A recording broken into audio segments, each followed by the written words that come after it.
Kanalımıza hoş geldiniz. Bugün sizlere dedesi öldükten sonra boş kalan evde paranormal olaylara şahit olan ve bunun sebebini çözmeye çalışan bir torunun hikayesini anlatacağım.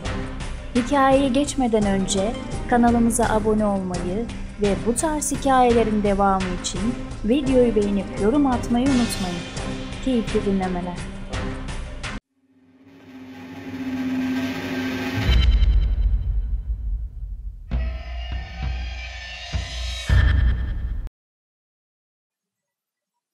Selamlar. Benim de çok değişik bir hikayem var. Aslında herkes gibi benim de çok normal bir hayatım vardı. Üniversite öğrencisiyim. Okul, ev arası geçiyordu hayatım. Bir gün dedemin vefat haberini aldım. Dedem evinde tek yaşıyordu. Bizim eve de oldukça yakın oturuyordu.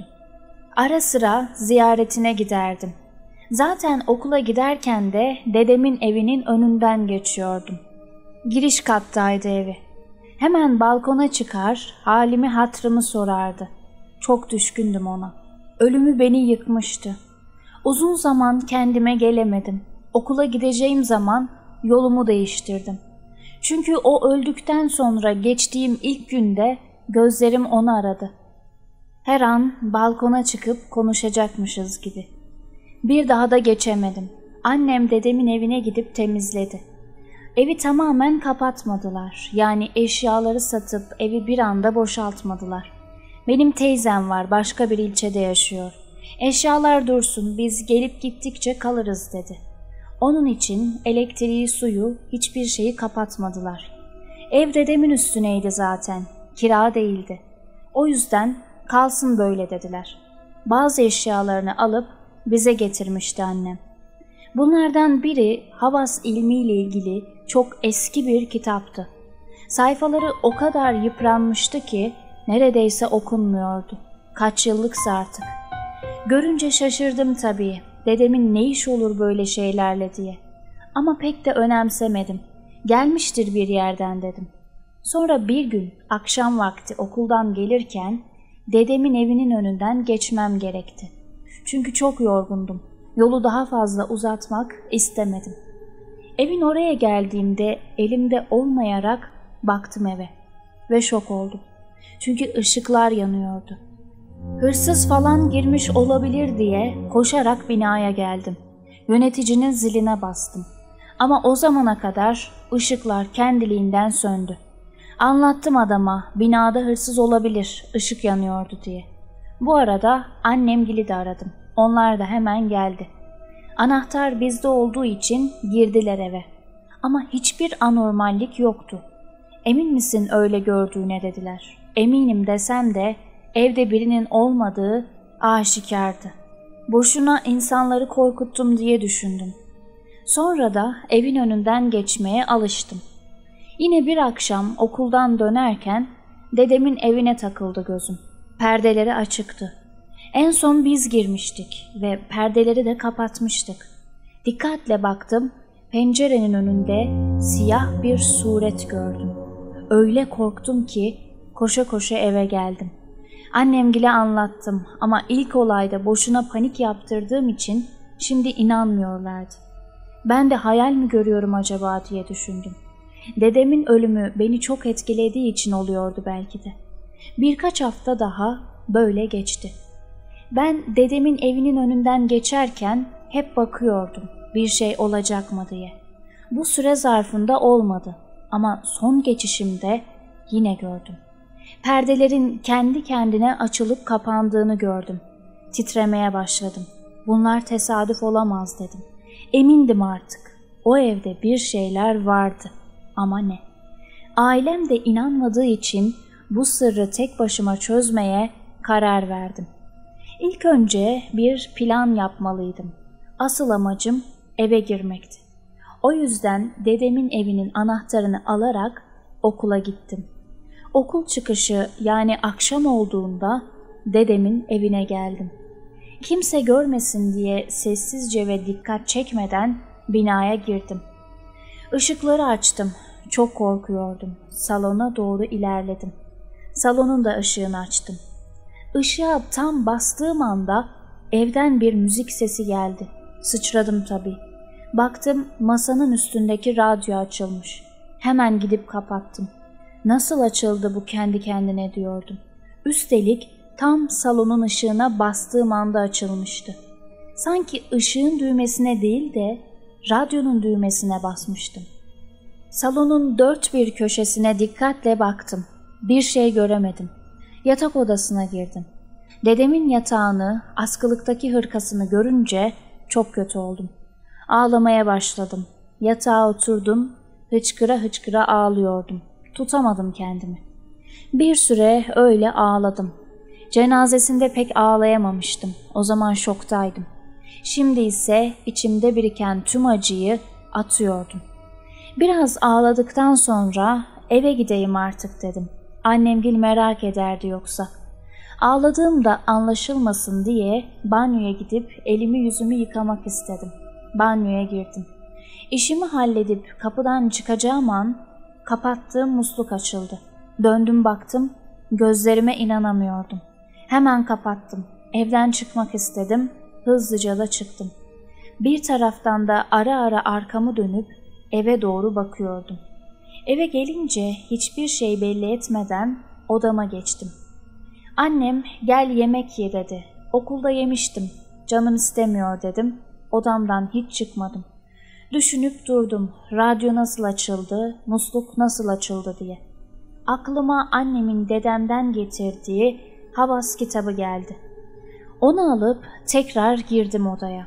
Sayfalarını karıştırmaya başladım. Sabun büyüsü, kara büyü, domuz yağı büyüsü gibi pek çok büyü yazıyordu. Ve dikkatimi bir şey çekti. Bir sayfanın yanında Selma'ya yapıldı yazıyordu. Dedemin yazısı olduğunu düşündüm. Çünkü dedemin S harfleri 8'e benzerdi. Oradan anladım. Ama Selma kim? Selma'ya ne yapılmış onu anlayamadım. Birkaç sayfa daha çevirdim. Bu sefer yine dedemin yazısı vardı. Uzun Ömer yazıyordu bu sefer. Tek tek sayfaları incelemeye başladım. Birkaç sayfada daha böyle isimler buldum. İnanmak istemiyordum ama dedem bu büyüleri, bu ismi geçen insanlara yapmış olabilir miydi? Anneme sormaya karar verdim. Tabii dedem büyü mü yapıyordu diyerek değil. Kitapta yazılan isimleri tanıyor mu diye soracaktım. Anne dedim, Uzun Ömer diye biri var mı? Şaşkınca baktı. Sen nereden biliyorsun dedi. Hiç dedim, var mı öyle biri? Vardı da 2 sene önce vefat etti. Felç kalmıştı zaten. Sonra da öldü dedi. Niye felç kalmıştı peki dedim. Bilmiyorum ki o kadarını oğlum dedi. Peki dedim, Selma kim? Selma da onun karısı. Eğer o Selma'yı soruyorsam dedi. O ne yapıyor şu an peki dedim. Oğlum nereden çıktı şimdi bu Ömer Selma lafı? Nereden duydun sen bu isimleri dedi. Hiç anne. Dedemin yazdığı birkaç şey çıktı da içinde isim yazıyor. Önemsiz bir şey dedim. Belki borcu vardır. Unutmayayım diye yazmıştır dedi. Olabilir, aynen dedim. Adamın felç olup ölmesi beni dedemin büyü yaptırdığına bir adım daha yaklaştırdı. Ama bu çok büyük bir günahtı. Dedemin günahını almak istemezdim. Kitaptan daha fazla bir şey çıkmadı. Ben de ilk fırsatta yine dedemin evine gitmeye karar verdim. Akşam korktuğum için gündüz gidecektim bu sefer. Ne arıyorsun o evde diye soracak olursanız, inanın ben de bilmiyorum ne aradığımı. Sadece bir şey, bana bu olayı çözmem gerektiğini, o eve gitmem gerektiğini söyleyip duruyordu. Ben de bu sese kulak veriyordum. Tekrar gittim. Dolapları, çekmeceleri çok dağıtmadan karıştırdım. Bu esnada bir şey saçımdan tuttu. Öyle bir çekti ki geriye doğru düştüm. Baktığımda da hiç kimseyi göremedim. Koşarak kapıya gittim. Açmaya çalıştım. Açılmadı. Korkudan ne yaptığımı bile bilmiyordum. Dondum kaldım sadece. Salonun kapısı da bir gürültüyle kapandı. Olduğum yerde sıçradım. Korkudan gözümden yaşlar geliyordu. Kalbim sanki yerinden çıkacaktı. Cebimdeki telefonla annemi arayayım dedim. Telefonu da bulamadım. Cebimde yoktu. Bu esnada bir fısıltı gelmeye başladı kulağıma. Sadece ses de değil, nefesini hissediyordum. Tam yakınımdaydı. Sesten kaçmak için içeri doğru tekrar koştum, salona girdim. Salonun kapısından beni şok eden o korkutucu manzara ile karşılaştım. Dedemle. Dedem yerde oturmuş, gözleri kapalı, bir şeyler söylüyordu ya da okuyordu. Dede dedim, seslendim, hiç duymadı. Yanına yaklaşacak cesaretim zaten yoktu. Bir an önce her ne oluyorsa bitsin istiyordum. Sonra o dedemin görüntüsü kayboldu. Yavaş yavaş kapıya doğru yürüdüm. Kapı açılır açılmaz çıktım evden. Böyle bir koşmak yok. Saniyeler içinde kendi evime geldim. Anneme sarıldım kapıyı açınca. "Sen okula gitmedin mi oğlum?" dedi. Telaşlandığını görünce ben de ne olup bittiyse her şeyi anlattım. Annem hem kızdı hem de anlattıklarıma çok şaşırdı. Gösterdim kitabı ve içinde yazanları. Annem ağlayarak "Ah baba, sen ne yaptın?" dedi. "Ne yaptı anne? Ne oldu?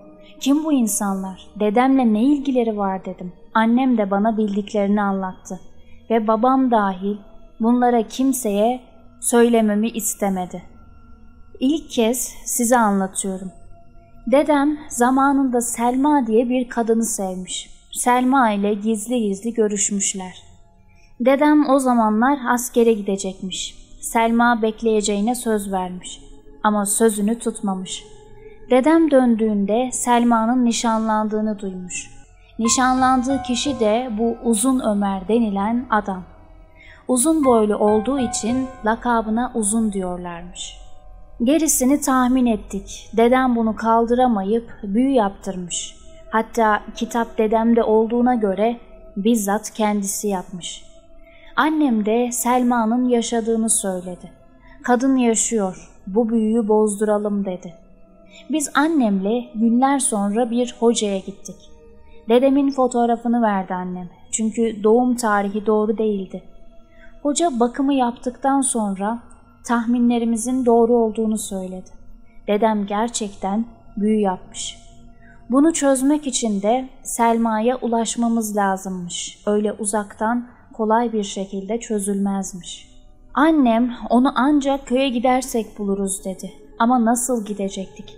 Babama ne diyecektik? Bunları düşündük. Sonra annem babama köye gitmek istediğini, burada bunaldığını, bir süre teyzesinde kalmak istediğini söyledi. Babam çalıştığı için gelemezdi zaten. Babam da tamam dedi. Biz köye gittik. Annemin teyzesinde bir süre kaldık. Selma teyzeyi de bir bahane ile ziyaret ettik. Selma teyze beni tanıyormuş. Bebekken görmüş. "Nasıl büyümüşsün?" dedi. Sarıldı hemen. Hasta gözüküyordu. Annem halini hatrını sorduktan sonra "İyi değilim, çok hastayım. Bana ahiret yolu gözüküyor artık." dedi. Hatta oğlunun da sağlık sorunları olduğunu söyledi. Annem de "Aman Selma abla deme öyle. Nazar değmiş sana herhalde." dedi. "Neyime nazar değsin kızım? Bundan sonra tek başına kalmış bir dul kadınım ben." dedi. Annem de daha fazla dayanamadı ve olayları anlattı. Dedemin eşine de büyü yaptığını söylemedi. Sadece sana yapmış olabilir, böyle bir şüphemiz var diyerek anlattı. Selma teyze çok şaşırdı. Ağlamaya başladı. "Niye yapmış bunu? Kendisi beni bekledi mi ki ben onu bekleyecektim?" dedi. Biz anlayamadık tabii. Sonra her şeyi anlattı. Dedem askere gidince dedemi seven başka bir kadın Selma teyzeye yalan söylemiş onları ayırmak için. Biz dönünce evleneceğiz demiş. Selma teyze de bunu duyunca vazgeçmiş sevdasından. İlk gelen görücüye tamam demiş. Yani olaylar bir yanlış anlaşılma yüzünden olmuş. Selma teyzeyi dinleyince hiçbir suçunun olmadığını anladım. Annem ona bir hocayla görüştüm. Seni bu büyüden kurtaracak inşallah dedi. Selma teyzeye bizimle gelmesini teklif etti. Kadın başta yok mok dese de sonradan büyünün bozulmasını istediği için bizimle geldi. Hocaya götürdük. Hoca muska yazdı. Bir de dedi ki dedemin evinde hala muskalar varmış. Onları bulun, Bana getirin dedi. Ben de daha önce olanları söyledim. Ben o eve gittim ama çok kötü şeyler yaşadım. Dedemin ruhunu bile gördüm dedim. Deden değildir o gördüğün, cindir dedi. Çok korktuğumuzu, bu yüzden eve beraber gidip gidemeyeceğimizi sordum. Hoca da sağ olsun gelmeyi kabul etti. Oradan hep beraber çıkıp dedemin evine gittik. Selma teyze de bizimleydi. Annem kapıyı açtı, biz de arkasından girdik. Evi aramaya başladık. Hoca da bu arada sesli bir şekilde dua okuyordu. O varken hiç korkmuyordum. Annem kıyafetleri çıkardı ortaya. Hepsinin ceplerini kontrol etmeye başladı. Ben de dolaplara bakıyordum. Selma teyze oturuyordu. Gözleri dolu doluydu. Beni de kendini de yaktın diye söyleniyordu sessiz sessiz. Bu esnada dolabın üstüne bakınca eski tahtadan bir bavul buldum. İndirdim aşağı. Herkes bavula bakıyordu. Açınca şok olduk. Üstüne ipler bağlanmış oyuncak bebekler, muskalar, yeşil renkte küçük küçük kumaş parçaları, sabun, poşet gibi bir sürü şey çıktı. Hoca aldı eline, okuyarak oyuncak bebeklerin ipini açtı. Bu arada içeriden bir ses geldi. Annem bakmak için odadan çıkacaktı ki hoca, "Dur bacı, sakın gitme, yaklaşma onlara" dedi. Annem, "Kimlere?" dedi korkarak. Hoca, "Cinlere" dedi. "Eve girdiğimden beri buradalar, bizi izliyorlar. Burası onların meskeni olmuş artık, sahiplenmişler burayı" dedi. Ve okumaya devam etti. Annem de Selma teyzenin yanına oturdu. Korktuğu her halinden belliydi. Biz açılan muskalara odaklanmışken Selma teyzenin gözleri büyüdü birden. Donmuş gibi oldu. Nefes bile almıyordu. Kas katı kesilmişti. "Selma teyze iyi misin?" dedim. Hoca ile annem de baktı Selma teyzeye. Hoca hemen kalktı, kolundan tuttu, dualarına devam etti. Sonra birden Selma teyzenin arkasında dedemi gördüm. Çığlık attım. Dedem Selma teyzenin boynunu sıkıyordu. Annem de "Bismillah" dedi aniden. O zaman onun da gördüğünü anladım. Hoca okudukça dedem kayboldu. Selma teyze kusmaya başladı. Görseydiniz çok korkunçtu. Gözleri kocaman, suratı mosmor olmuştu. Bavulu da alıp evden çıktık. Tekrar hocanın evine gittik. Hoca okudu. Sonra "Sana yapılan büyü için görevlendirilmiş cinler o evdeydi Selma bacı. Seni görünce öldürmek istemeleri ondan" dedi. "Dedem değil miydi gerçekten o?" dedim. "Değildi oğlum. Cindi o. Cinler istediği kılığa girer. Bakarsın baban olur, bakarsın annen olur" dedi. Büyülerin hepsini okuya okuya çözdü. Sonra da akarsuya atalım diye verdi. Bize de "Yine gelin o evi temizleyelim" dedi. Annem de "Ben temizlemiştim hocam. Giren çıkan yok zaten eve" dedi. Hoca da "Öyle değil kızım. Cinlerden temizleyelim" dedi. Biz Selma teyzeyi köy arabasına bindirip gönderdik. Babamın Selma teyzeden haberi bile olmadı. Birkaç gün sonra da hocayla eve tekrar gittik. Annem bütün evi sirkeyle sildi. Hoca tütsü yaptı, evin içinde gezdirdi. Dedemin tüm kıyafetlerini de çöpe attırdı. Dedemin kokusu bu evde olduğu sürece buradan gitmezlermiş. Bu yüzden nevresim, çarşaf ne varsa attık ve evi temizleyip havalandırdık. Hoca da dualarını okudu. "Allah'ın izniyle bir şey olmaz artık. Hepsini gönderdik" dedi. Dediği gibi de oldu. Ara sıra gidip baktığımızda hiçbir sorun olmadı. Teyzemler de zaman zaman gelip kaldı. Onlar da bir sıkıntı yaşamadı. Selma teyze ile de annem birkaç sefer konuştu. O da iyi olduğunu söyledi. Her şey yolunda şükür. Hikayemi yayınlarsanız çok sevinirim. Ne olduysa onu anlattım. Ne eksik ne fazla. Allah'a emanet olun. Hikayemizin sonuna geldik. Bir yanlış anlaşılma yüzünden neler olmuş. Dede kinlenip hem kadına hem eşine büyüler yaptırmış. Kadının da bir suçu yokken Hoş, yani suçu olsa bile yapılmaması gerekir. Burada Selma Hanım'ın kurtulmasında hikayeyi gönderen kişinin emeği çok fazla. Korksa da ürkse de ben bu işi çözeceğim demiş. En son annesiyle beraber Selma Hanım'ı alıp getirmişler hocaya. Belki onun da sonu kocası gibi olacaktı. İlk dedesinin evinde paranormal şeylere şahit olunca bu işin peşini bıraksa hiçbir şey öğrenemeyeceklermiş. Biz bazı hikayelerimizde merak iyi bir şey değildir demiştik. Bu hikayede durum biraz daha farklı. Gönderen kişiye çok teşekkür ederim hikayesini bizimle paylaştığı için. Sizlerin de yaşadığı bu tarz paranormal olaylar varsa bizlere Instagram veya mail adresimiz üzerinden ulaştırabilirsiniz. Bir sonraki hikayelerde buluşuncaya dek hoşça kalın.